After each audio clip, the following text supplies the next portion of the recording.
ஜம்மு காஷ்மீர் சட்டப்பேரவையின் 90 உறுப்பினர்களை தேர்ந்தெடுக்க 3 கட்டங்களாக கடந்த செப்டம்பர் 18 முதல் அக்டோபர் 1 வரை சட்டமன்ற தேர்தல்கள் நடந்து முடிந்தது. இந்த நிலையில் இன்று வாக்குகள் எண்ணப்பட்டு முடிவுகள் அறிவிக்கப்பட உள்ளன.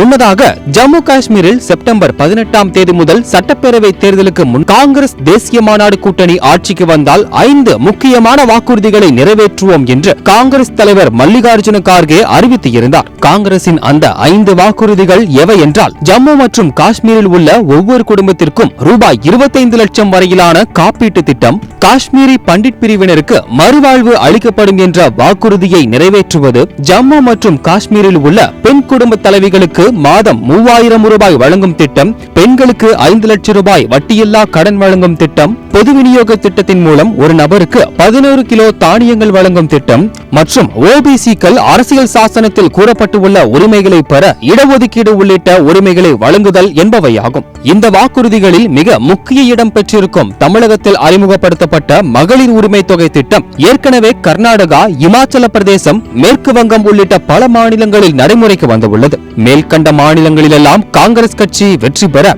இந்த திட்டங்கள் மிக முக்கியமான காரணமாக இருந்ததாக சொல்லப்படுகிறது. தமிழ்நாட்டின் இந்த திட்டம் நாடு முழுக்க பல மாநிலங்களுக்கு மட்டும் இல்லாமல் சில நாடுகளுக்கும் முன்மாதிரி திட்டமாக மாறி அதிரடி காட்டுவதாகவும், இப்போது மாநில தேர்தல்களில் இந்த திட்டம் பிரதமர் மோடிக்கும் பாஜகவுக்கும் மிகப்பெரிய அச்சுறுத்தலாக மாறியுள்ளதாகவும் கூறப்படுகிறது.